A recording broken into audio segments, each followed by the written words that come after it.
warahmatullahi wabarakatuh. Halo dulu dong. Halo dulu ya. Boleh. Halo semuanya. Balik lagi nih dengan kita berdua. Gua Ahmad Farudin atau lo bisa manggil gua Rifa. Dan saya Arafi Zajabil Hakim, itu bisa dipanggil Arafi. Oke, di sini kita bakal ngobrol tentang apa sih Arafi?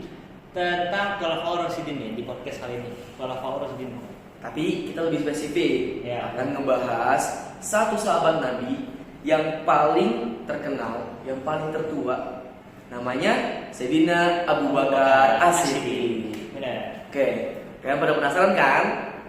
Kita bakal masuk ke sesi Podcast ya. podcastnya. Oke, balik lagi dengan kita berdua. Ya. Tanpa ulang-ulang lagi kita akan mulai podcast kita hari ini. Sebentar. Oke, kita mulai dari awal ya. Kalian tahu kan Abu Bakar As-Siddiq itu siapa sih? Abu Bakar As-Siddiq itu jadi khalifah ke berapa ya? Pertama ya. Pertama dari setelah Nabi Muhammad wafat, dan beliau yang pertama kali dipilih tuh Abu Bakar As-Siddiq. Karena gak ada penerusnya tuh pas zaman itu kan, setelah Nabi Muhammad meninggal wafat, apa ya? Kayak orang-orang tuh pada bingung. Ini penerusnya siapa nih yang bakal memimpin Islam dan pemerintahannya? Al-Quran juga masih belum terrapi kan ya di zaman itu kan. Akhirnya masyarakat Bani apa tuh? Maka masyarakat sana itu bermusyawarah buat mencari khalifah tersebut, penerus tersebut. Nah, akhirnya dipilihlah Khalifah Abu Bakar As-Siddiq karena merupakan orang terdekatnya Nabi Muhammad dan juga termasuk yang udah tua juga ya. Yang khalifah tertua kan ya. Itu. Tapi lo tau gak sih Abu Bakar itu sebenarnya bukan nama asli loh. Ya benar, nama asli. Nama asli siapa sih? Lo tau gak? Gue lupa deh, tapi ada nama asli itu awalnya coba ya. Nama asli si Abu Bakar itu adalah Abdullah bin Abu Quhafa. Ya benar. Itu dia nama aslinya Khalifah Abu Bakar. Nah, sedikit cerita tentang Abu Bakar ya. Si Abu Bakar itu lahir di kota Mekah sekitar tahun 573 Masehi. Nah, yang paling gokil itu beliau tuh lahir 2 tahun setelah Nabi Muhammad. Hitungannya masih tahun gajah kan? 2 tahun setahun gajah. Makanya juga tadi dipilih kan karena umur mereka hampir sama. Iya, nah itu alasannya kenapa Sayyidina Abu Bakar itu dipilih. Karena beliau tuh hampir sebaya umurnya cuma 2 tahun sama Nabi Muhammad. Iya, benar. Sama-sama dari suku Quraisy. Jadi kayak berdua sama-sama si kerabat lah. Nah, terus betul gak sih? Kita kan tahu ya, Sayyidina Abu Bakar itu punya gelar As-Siddiq. Iya, Siddiq. Nah, itu tuh dapat gelarnya dari mana dan siapa yang ngasih sih, itu tau gak sih? Orang lupa deh, tapi arti As-Siddiq itu kalau nggak salah yang apa ya? Apa tuh? Arti As-Siddiq itu menurut saya ya kalau nggak salah ya, bukan ya? Orang yang membenarkan. Sorry ya, orang yang benar. Iya. Nah. As-Siddiq. Jadi teman-teman nih, gelar As-Siddiq itu tuh diberikan oleh Rasulullah sendiri karena peristiwa Isra Mi'raj. Nah, di saat semua orang-orang pada percaya dengan kejadian itu, cuma Sayyidina Abu Bakar As-Siddiq doang percaya dan membenarkan bahwa kejadian itu memang benar adanya. Oleh karena itu, Rasulullah memberikan gelar kepada Sayyidina Abu Bakar itu gelar As-Siddiq yang kita kenal sampai sekarang nih. Terus ada FYI lagi nih. FYI itu Sayyidina Abu Bakar itu adalah mertuanya Rasulullah. Jadi kayak orang terdekatnya juga lah gitu. Kenapa bisa mertua? Karena Sayyidina Aisyah, istri Rasulullah itu adalah anaknya Sayyidina Abu Bakar. Gokil gak sih? Oke. Jadi kayak udah di situ kan intinya. Iya, jadi kayak udah sahabat, kerabat dekat, sama-sama satu suku kan. Iya, benar. Suku Bani. Nggak taunya anaknya Aisyah, Siti Aisyah nikah sama Rasulullah. Mertuanya juga. Jadi emang nggak salah Sayyidina Abu Bakar jadi khalifah pertama. Benar. Terus beliau juga salah satu orang yang pertama kali masuk Islam. Di kalangan dua setelah Siti Khadijah. Iya benar. Yang beliau paling percaya lah itu awal. Ya. Kayak mereka tuh nggak ragu maksud apa ya? Orang-orang yang pertama kali masuk Islam itu nggak ragu gitu loh. Iya benar. Ketika Rasulullah menyebarkan agama Islam secara syirik kan, secara serius. Dan mereka tuh orang pertamanya tuh. Dia langsung dari hati dia buat masuk Islam. Kalau mereka kayak masih mikir kan, ragu-ragu kan. Jadi awal tuh kayak dari jahat dulu atau enggak dari kafir dulu lah, terus dia tobat akhirnya masuk Islam dan jadi pengikut Rasulullah SAW. Ya, betul. Nah, dari dulu tuh Sayyidina Abu Bakar itu sahabat yang benar-benar dekat banget sama Rasulullah yang Nabi. Benar-benar. Kemana-mana Sayyidina Abu Bakar tuh selalu nemenin Rasulullah. Hijrah ke sini ke situ ikut. Terus perang-perang pun dia selalu ikut. Tapi lo tau nggak satu perang yang beliau tuh nggak ikut, perang apa namanya? Perang apa gitu? Perang Badar. Sayyidina Abu Bakar tuh nggak ikut perang Badar Jadi ini. karena kan perang Badar itu kan? Iya, perang Badar kan terkenal Iya. banget kan. Nah, tapi Sayyidina Abu Bakar tuh nggak ikut karena emang ada beberapa alasan. Jujur gue masih belum tahu nih alasannya apa nih. Nah, siapa tahu kalian ada yang tahu terus di komentar kali ya. Nah, ya, benar tuh guys. Nah. Terus dan beliau juga ketika Rasulullah wafat, Sayyidina Abu Bakar itu tuh adalah orang yang gantiin Nabi Muhammad jadi imam yang sholat. Karena pada saat itu biasanya kan Nabi Muhammad yang imamin nih. Nah, Rasulullah sakit kan, sebelum wafat tuh sakit dulu. Nah, ketika sakit, Sayyidina Abu Bakar yang gantiin.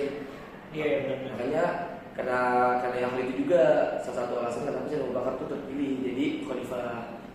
Karena emang orang tuh percaya kalau yang bisa ganti sosok Nabi Muhammad tuh ya Sayyidina Abu Bakar. Karena tadi gitu kan kedekatan dengan Rasul. Iya. Dan juga, kepercayaannya lah pada Rasul, setia banget lah pokoknya. Betul. Kayak bodyguardnya Rasul dan ikut pada setia. Nah, tapi ketika Rasul wafat tuh sebenarnya tuh umat Islam tuh nggak langsung setuju gitu. Mereka tuh sampai hampir berpecah kan. Ya, kan? Sempat berpecah, sempat ribut, sampai ada yang murtad juga lah karena Rasul wafat. Berpikir kalau apa namanya ya, mungkin terlalu cinta ya sama Rasulullah ya, sampai tuh mereka tuh ngerasa ada yang kehilangan sosok itu dan akhirnya tuh imannya juga ikut hilang juga. Itu juga ya. Dan akhirnya terjadi perpecahan. Nah, di sinilah nih ketegasan Sayyidina Abu Bakar tuh terlihat nih ketika dia ada beberapa orang yang ditunjuk. Jadi yang udah berpecah gitu. Nah, Sayyidina Abu Bakar tuh mulai ketegasannya. Karena banyak juga orang Islam tuh sempet gak mau bayar zakat karena yaitu mereka pikir Rasulullah udah nggak ada. Mereka tuh jadi kayak ngapain bayar zakat, Rasulullah nggak ada. Nah, ada satu kalimat, satu kata yang benar-benar terkenal gitu loh pas saat itu. Nah, Sayyidina Abu Bakar tuh ngomong kayak gini, demi Allah, kalau mereka menolak zakat yang dulu mereka berikan kepada Rasulullah, aku akan memerangi mereka. Tuh. Dari sini tuh kita tahu kan, kalau Sayyidina Abu Bakar tuh sosok yang benar-benar tegas dan cocok disebut sebagai khalifah pertama. Iya benar. Sampai-sampai beliau tuh ngomong kayak, kalau lu nggak bayar zakat, kalau bahasa kita ya, kalau lu nggak bayar zakat, lu gue perangin ya. Iya benar. Kayak mentangnya salah banget lah. Iya, jadi kayak Salah, ya. orang pasti kayak, wah serem banget. Jadi apa ya, kayak berzakat tuh bukan karena Allah jadinya, karena ya kan. Iya. Jadi iman mereka memang runtuh. Benar. Terus Lalu Nabi Muhammad itu kan memimpin Islam dan macamnya itu untuk beribadah kepada Allah. Terus juga pencapaian Sayyidina Abu Bakar tuh gak sih pencapaian paling terkenal beliau ketika menjabat?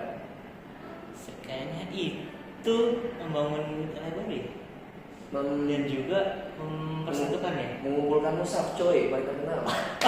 Lupa ya kalau mushaf. Khalifah pertama yang mengumpulkan mushaf itu Sayyidina Abu Bakar sebenarnya. Iya. Itu ada alasannya. Itu pesuman ini menjadi Al-Quran nanti. Belum, masih berpecah-pecah. Nah, makanya khalifah pertama yang mengusulkan untuk mengumpulkan mushaf itu Sayyidina Abu Bakar. Nah, itu pertama jadi satu itu karena beliau tuh khawatir penghafal Al-Quran itu kan banyak yang pada gugur kan. Dia tuh khawatir kalau Al-Quran tuh jadi hilang ketika para penghafal pun pada gugur. Hilang dan lupa lah karena kan harus susun kan. Maka pas itu awal itu disusun, maka sekarang bisa jadi Al-Quran itu kan. Disusun Abu Bakar awal disempurnakan sama khalifah Rasul. Iya. Nah, itu tuh beliau pertama kali memerintahkan Zaid bin Sabit untuk mengumpulkan Al-Quran di satu mushaf. Tapi belum sampai jadi satu ukuran ya. Masih satu mushaf yang belum lengkap. Iya benar. Nah, belum sempurna lah. Nanti disempurnakan oleh khalifah-khalifah selanjutnya seperti kata yang bilang. Nah, beda itu lo tau gak? Khalifah Abu Bakar itu tuh sebentar banget tau dia menjabatnya sebagai khalifah. Kira-kira tuh cuma 2 tahun 3 bulan Cuma dia menjabatnya. Karena alasan beliau sakit. Wafat kan ya? Ya, Sayyidina Abu Bakar itu meninggalnya karena sakit, bukan karena dibunuh. Beda sama khalifah-khalifah selanjutnya. kayak Umar, Utsman, Ali, Ali, mereka dibunuh semua kecuali Sayyidina Abu Bakar. Abu Bakar meninggalnya wafatnya. Iya, karena sakit dan karena emang umurnya juga kan. Orang umurnya nggak beda jauh kan sama Rasulullah kan. Sekitar 60-an berarti sama ya. Oh, ya, kayaknya udah tua. Kalau misalkan iya. Rasulullah meninggal kan sampai umur berapa kira-kira? 60 dia. 60 dia. Iya. Nah, ya aku udah tua lah. Udah sesepuh juga kan. Nah, dan akhirnya Sayyidina Abu Bakar wafat pada tahun 634 Masehi. Nah, ternyata pada usia 3 tahun, bro. Iya, beda-beda tahun dulu kan. Ya, terus betul. versi kita melihat Allah. Sama kayak Rasulullah ya? Sama ya? Iya, sama. lah ya. FYI banget tuh, ternyata sama sama Rasulullah. Ya, sama kan. Nah, terus tapi ada pesan-pesan sebelum beliau wafat nih. Beliau tuh berpesan supaya umat Islam tuh tetap berpegang pada Al-Quran dan Sunnah. Sama kayak Rasulullah, pesannya tetap sama. Pokoknya kalau misalkan si beliau ini Abu Bakar meninggal lagi, jangan kayak Sayyidina Ali sebelumnya. Betul. Tetaplah orang yang beriman itu jangan balik lagi pokoknya jadi kafir. Kita Betul. beriman karena Allah Subhanahu wa taala kan. Nah, pokoknya tuh kisah Sayyidina Abu Bakar tuh benar-benar kayak menginspirasi banyak banget sih. Benar-benar. Dan semoga teman-teman semua yang mendengarkan cerita kita bisa mengambil manfaat. Nah, darinya. Dan jadi tahu nih ternyata tuh kehidupan Sayyidina Abu Bakar dari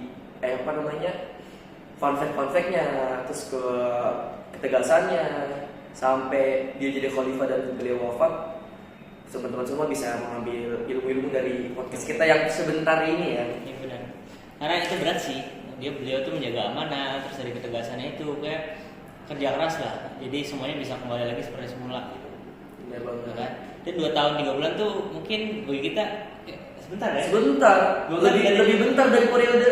Aduh iya. Lebih bentar dari periode presiden. Periode presiden nih, apalagi waktu itu 30 tahun. Maksudnya apa ya? 30 tahun tuh ini nih umur lah. Oh. Tetap sensor ya.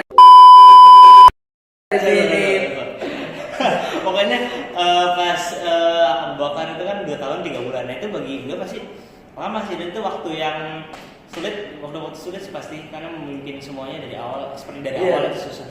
Kayak 2 tahun 3 bulan tuh sebenarnya waktu yang sebentar, tapi beliau tuh sudah bisa ada pencapaian yang segitu hebatnya gitu. Iya benar-benar bisa apa namanya tadi? Banyak pencapaiannya lah. Iya, ngumpulin di musaf gitu kan. Terus menstabilkan orang-orang Muslim yang sempat gundah kan ya. Iya benar-benar. Terus sifat-sifat iman-iman yang pada goyah beliau menstabilkan lagi. Itu tuh kayak keren banget sih. Dan mungkin kita bisa mengambil pelajaran dari kisah Sayyidina Abu Bakar ini.